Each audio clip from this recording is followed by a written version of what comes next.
This Massachusetts petition directly addresses the Sugar Act for increasing a burden on the inhabitants of the colonies, which would not have occurred if the colonies had representatives in the House of Commons. There was another act, the Molasses Act of 1733, which the Sugar Act amended and provided for its enforcement in admiralty courts.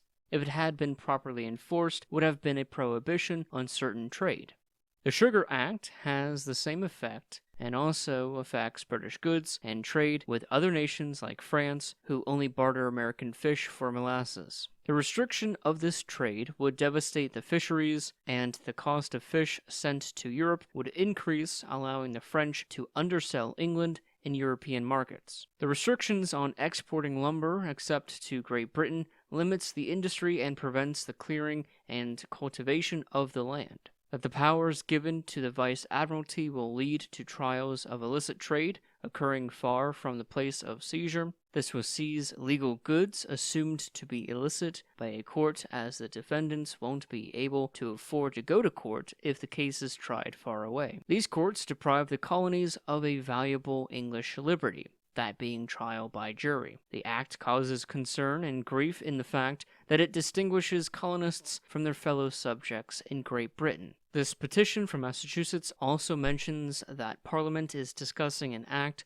on imposing duties on stamps. This would be the Stamp Act passed in a couple of months. But that the members of the Massachusetts General Assembly understand the purposes of raising such taxes, but want the representatives of the people to be the ones to enact taxes, since they better understand the economic situation of the people who pay the taxes and how to best raise revenue.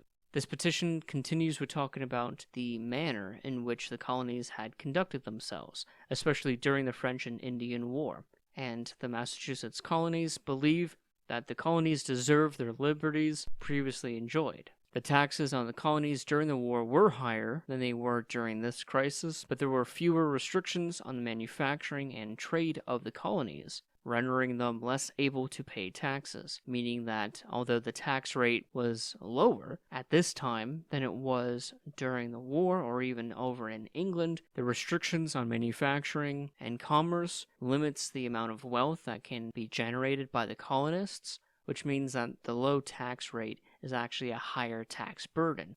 The scarcity of money has also affected trade, which has been made worse with the Currency Act, and that the colonies have been beneficial to Great Britain despite the burdens placed on them in the form of duties, manufacturing regulations, and trade restrictions.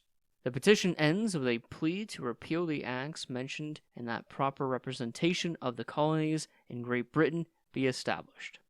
Thank you for listening to this summary of the Massachusetts petition regarding several acts, including the Sugar Act, the Molasses Act, and it mentions a future act, which is the Stamp Act, which was passed a couple months after the petition was sent.